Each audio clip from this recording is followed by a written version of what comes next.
一つ回答ポケドリンク。昨日のアニポケやばかったね、小平でございます。もう今回は本編の語りたいことが多すぎて前振り取ることありません。メインに移りましょう。レッツゴー。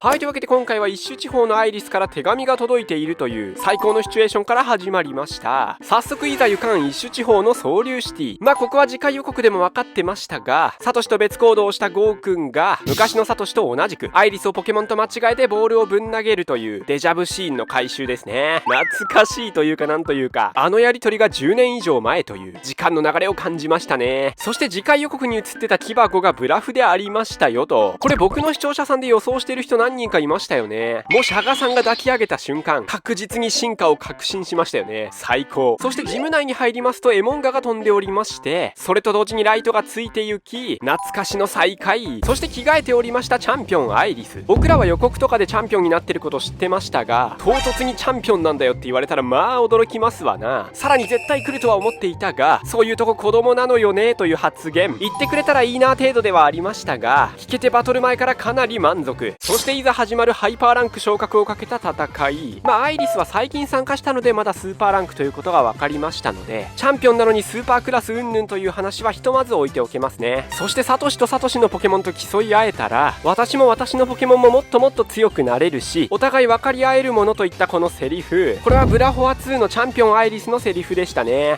これももしかしたら聞けるかもと思っていた人も多いでしょう。粋な計らい素晴らしい。そして海流対決から始まったわけなんですが、アイリスと海流の息がぴったり合っておりましたね。昔は足並みの合ってない描写なんかもありましたが、そんな様子は一切感じられませんでしたね。ドラゴンマスターに近づいている証拠でしょう。そしてアイリスの海流が使ったドラゴンダイブなんですが、ゴーくんのフライゴンが使った時はこの竜が出る感じじゃなかったはずなんですよ。だからベストウィッシュ時代のドラゴンダイブの書き方にわざわざ合わせて書かれたのかななんて思うとめちゃめちゃ胸熱でしたね。そしてその後ウオノラゴンを初めて見たアイリスは案の定というかなんというか目をキラキラ輝かせておりましたね。アイリスは今回本当に表情豊かに描かれていて、性格の方も気持ち丸くなったかなといった印象を受けました。ヒロイン力も爆上がりしておりましたので、今後さらに人気が上がっていきそうですね。ちなみにバトルの方はエラ紙を使って海流の指示が聞こえなくなってるシーン、意図的なめちゃくちゃではありませんがちょっとクスッとしましたね。そしてこの時がやってきました。私の切り札登場オノノクス。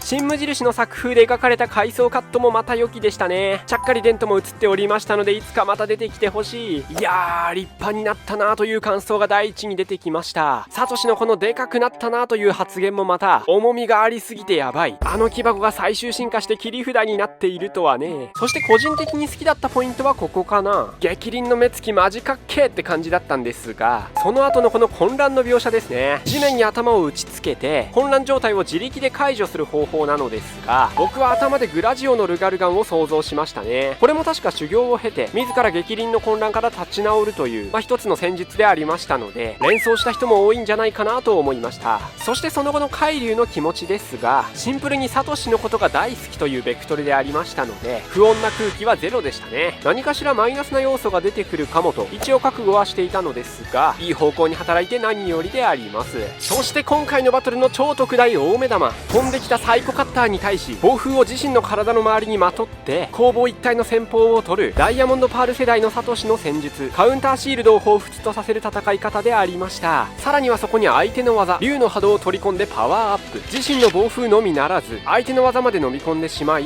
さらにその莫大なエネルギーを応用し新技へと転換、流星群発動。めちゃくちゃな戦法を思いついた時のサトシの顔でしたので、てっきり竜の波動を倍にして返すとかそういった作戦かと思いきや超えてきました。技できちゃったよと思ってね、めちゃくちゃ応用してさらに新技にしてしまうとは、サトシのめちゃくちゃ戦術の中でもかなり胸熱な戦いでございました。結果としてはサトシの勝利となりまして、個人的には絶対アイリスが勝つでしょと思ってたので、いい意味で意表をつかれましたね。晴れてハイパークラスに上がったサトシですが、一つ前の動画でも喋りました通り、今後の対戦相手がかなり楽しみとなりますし、このシルエットに映ってるキャラ以外にもきっと出てきますので、今後もますます目が離せませんね。そして間違いなくアイリスもここで終わりではないでしょう。すぐにハイパークラスへと上がってくると思いますので、再戦がまた楽しみですね。別れ際のベストウィッシュ、またいつか戦ってくれ。というわけで今回の感想動画は以上になります。アニポケ好きな方のチャンネル登録をお待ちしております。というわけでまた次回の動画でお会いしましょう。グッバ